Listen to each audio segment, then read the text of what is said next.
Tonight in Healthy Living, when our kids catch a cold, we do everything we can to keep them comfortable, but giving them one common medication may do more harm than good.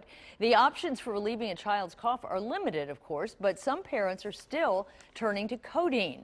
When researchers in Toronto looked at data from U.S. emergency departments, they found that between 70,000 to 145,000 get codeine for cold symptoms every year.